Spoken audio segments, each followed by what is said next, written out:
Hello everyone, this is Kanik Khandiwal. Welcome back on my YouTube channel, The Only Educator. So guys, जैसा कि हमारा topic चल रहा था टुवर्ड्स सिविल डिसोबीडियंस, अब यहाँ हम बहुत ही इंपॉर्टेंट टॉपिक की बात करने वाले हैं, that is the salt march. और इस सॉल्ट मार्च के थ्रू कैसे सिविल डिसोबीडियंस मूवमेंट स्टार्ट हुआ, वो सारी चीजें हम यहाँ पे डिस्कस करेंगे। तो गांधी जी ने भाई यहाँ देख लिया था कि सॉल्ट एक ऐसा पावरफुल सिंबल बन सकता है जो पूरे नेशन को क्या करेगा, यूनाइट करेगा। क्या करेगा? यूनाइट करेगा। तो गांधी जी ने ये देखा कि सॉल्ट एक ऐसा पावरफुल सिंबल है जो पूरे नेशन को यूनाइट कर सकता है। क्यों? क्योंकि ये एक ऐसी चीज है जो सभी सेक्शन यानी कि सोसाइटी में जितने भी लोग हैं, चाहे वो रिच हो चाहे पुअर हो, वो सभी लोग क्या करते हैं, इसे कंज्यूम करते हैं। इसलिए गांधी जी को लगा कि ये एक ही ऐसी चीज है जो पूरे नेशन को क्या कर सकती है, यूनाइट कर सकती है। तो भाई गांधी जी ने 31 जनवरी 1930 को एक लेटर भेज दिया, किसको? वॉइस रॉय इरविन साहब को भेज दिया, लेटर भेज दिया। लेटर में क्या था, उन्होंने अपनी 11 डिमांड्स लिखी थी। क्या लिखी थी? अपनी 11 डिमांड्स उस लेटर में वॉइस रॉय इरविन को लिखकर भेजी थी। उस डिमांड्स के अंदर जो सबसे मोस्ट इंपॉर्टेंट या सबसे हिला देने वाली जो डिमांड थी वो थी कि सॉल्ट पे से टैक्स को रिमूव कर दिया जाए, यानी कि एबॉलिशन ऑफ सॉल्ट टैक्स। जो टैक्स लगाया गया है सॉल्ट पे उसको क्या कर दिया जाए, रिमूव यानी कि एबॉलिश कर दिया जाए। तो सबसे इंपॉर्टेंट डिमांड कौन सी थी यहाँ पे? Abolition of salt tax. अब ये मूवमेंट क्यों स्टार्ट हुआ, किस तरीके से स्टार्ट हुआ, वो सारी चीजें हम यहाँ पे देखेंगे। इसलिए इसको सिविल डिसोबीडियंस यहाँ पे कहा गया है, क्योंकि यहाँ पर क्या कर रहे हैं, वो सॉल्ट खुद बनाएंगे। गांधी जी क्या करेंगे? सॉल्ट खुद बनाएंगे। और जो ब्रिटिश गवर्नमेंट की जो अथॉरिटी थी कि वो कि जो भी सॉल्ट बनाया जाएगा वो सिर्फ हम ही बना सकते हैं, टैक्स हम ही इंपोज करेंगे। तो उन्होंने यहाँ पे क्या करा है, इस लॉ को तोड़ के डिसओबे किया, उनको लॉ को क्या किया है, डिसओबे। इसलिए इसका नाम क्या रखा गया, सिविल डिसोबीडियंस मूवमेंट। अच्छे से इसको ब्रीफ में समझ लेते हैं। सॉल्ट मार्च स्टार्ट हुआ था 12 मार्च 1930 में। कब स्टार्ट हुआ था? 12 मार्च 1930। इसको डांडी मार्च भी कहा जाता है। क्या कहते हैं इसे? डांडी मार्च। कब स्टार्ट हुआ था? 12 मार्च 1930। याद करने का बहुत ही सिंपल तरीका है, नाम क्या है इसका? Salt march. क्या है? मार्च। तो यहां पे भी क्या आ रहा है? मार्च। तो याद हो जाएगा आपको, 12 मार्च 1930 को ये स्टार्ट हुआ। तो गांधी जी ने ये स्टार्ट किया था, जो फेमस सॉल्ट मार्च है, ये बहुत अच्छे तरीके से स्टार्ट किया था। 78 अपने ट्रस्टेड वॉलंटियर्स के साथ इन्होंने ये स्टार्ट किया था। अब ये जो मार्च था वो 240 माइल्स की दूरी उन्होंने तय करी थी इस मार्च के दौरान, जो कि उन्होंने स्टार्ट किया था साबरमती से लेकर डांडी तक। साबरमती जहां पे गांधी जी का आश्रम है, वहां से कहां तक गए थे वो? डांडी तक। वहां जाके उन्होंने सॉल्ट मैन्युफैक्चर किया था। तो फाइनली 6 अप्रैल 1930 को गांधी जी पहुंच चुके थे डांडी, और वहां उन्होंने सॉल्ट लॉ को ब्रेक कर दिया था। सॉल्ट लॉ क्या था कि जो सॉल्ट बनाया जाएगा वो सिर्फ ब्रिटिश गवर्नमेंट ही बना सकती है, और उस पर टैक्स भी वही इंपोज करेगी। तो इस लॉ को गांधी जी ने तोड़ दिया था और सिविल डिसोबीडियंस का शुभारंभ किया था। किसका? Civil disobedience. तो यहां पे सिविल डिसोबीडियंस का मतलब क्या हो गया? सिविल मींस सिविलियंस, यानी कि जो आम जनता है उनको क्या करना है, डिसओबीडियंस का मतलब हो गया डिसओबे करना है। किसको? जो ब्रिटिश गवर्नमेंट ने लॉज बना रखे हैं कि अलग अलग जो लॉज थे कि सॉल्ट हम ही बनाएंगे, तो गांधी जी ने सॉल्ट बनाकर, सॉल्ट को मैन्युफैक्चर करके उन्होंने क्या करा, उनके लॉ को डिसओबे किया। और भी बहुत सारे अलग अलग जो लोग थे उन्होंने क्या करा, फिर इस मूवमेंट के थ्रू, ये सिविल डिसोबीडियंस मूवमेंट के थ्रू उन्होंने उनके लॉस को ब्रेक करा, डिसओबे किया। क्लियर? तो इस तरीके से यहां पर सिविल डिसोबीडियंस मूवमेंट स्टार्ट हुआ। तो फ्रेंड्स, अब क्वेश्चन ये अराइज होता है कि ये जो सिविल डिसोबीडियंस मूवमेंट है, ये नॉन कोऑपरेशन मूवमेंट से किस तरीके से डिफरेंट था?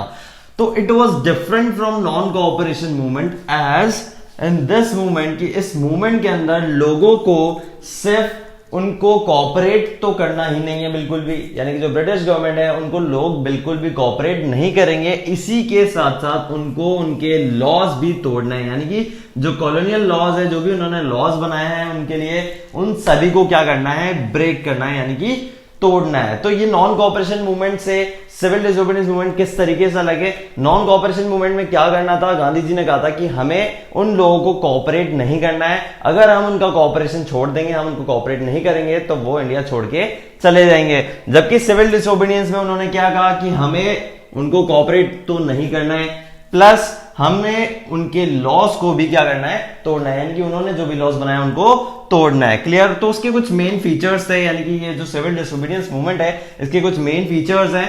वही सदाबहार, यानी कि जो फॉरेन गुड्स है उनको बॉयकॉट किया जाएगा, हम टैक्सेस पे नहीं करेंगे।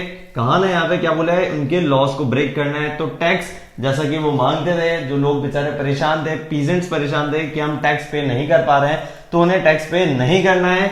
ब्रेकिंग फॉरेस्ट लॉज, यानी कि जो आदिवासी लोग थे उनको मना कर दिया गया था कि आप फॉरेस्ट में नहीं जा सकते, आप फ्यूल वुड फॉडर अपनी जो भी चीजें हैं वहां से कलेक्ट नहीं कर सकते, आप उसमें एंटर नहीं कर सकते। तो उनको भी क्या बोल दिया था कि आप इनके फॉरेस्ट लॉज को भी ब्रेक कर दो, आप घुसो फॉरेस्ट के अंदर। तो ये उसके कुछ मेन फीचर्स थे, किसके? सिविल डिसोबीडियंस मूवमेंट के। क्लियर?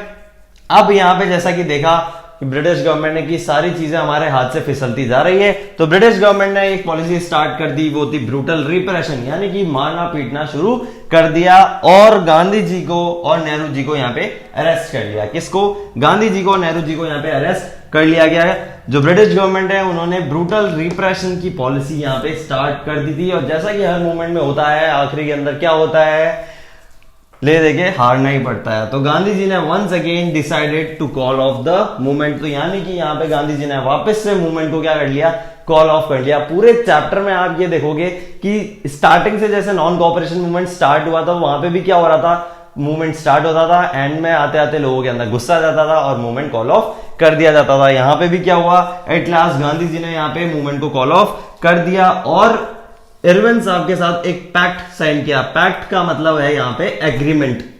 पैक्ट का मतलब क्या होता है यहाँ पे, एग्रीमेंट।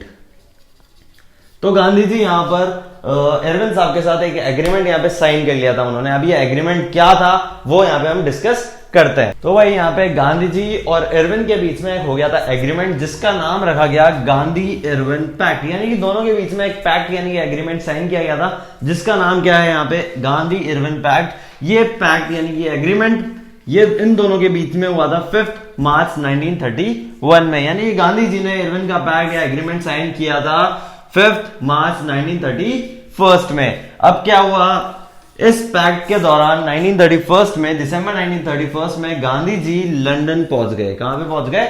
लंदन। लंदन क्या करने गए थे? लंदन में हो रही थी सेकेंड राउंड टेबल कॉन्फ्रेंस। क्या हो रही थी? सेकेंड राउंड टेबल कॉन्फ्रेंस हो रही थी। तो उस कॉन्फ्रेंस को अटेंड करने के लिए गांधी जी कहां पहुंचे? लंदन पहुंचे।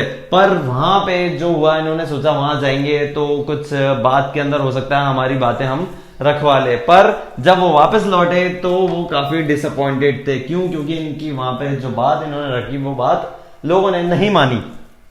तो जब वो इंडिया आए तो इंडिया में कुछ अलग ही रूप उनको नजर आया। क्यों? क्योंकि जब वो लंदन जा रहे थे तो ये जो एग्रीमेंट था, ये जो पैक्ट था, इसके थ्रू इरविन साहब ने बोला था इनको कि हम ठीक है सभी लोगों को जेल से आजाद कर देंगे, लेकिन आपको सेकेंड राउंड टेबल कॉन्फ्रेंस जो कि लंदन में होने वाली है वो आपको अटेंड करनी पड़ेगी। तो ये मान गए थे, चले गए सेकेंड राउंड टेबल कॉन्फ्रेंस करने के लिए। पर जब वहां से आए तो डिसअपॉइंटेड होके आए थे। अब वहां से आने के बाद इन्होंने सोचा चलो ठीक है, मेरे जो साथी हैं, जो कांग्रेस के लीडर्स हैं, वो सब आजाद हो गए होंगे। पर जहां पे यहाँ आने के बाद में उनको तो कुछ और ही नजर आया।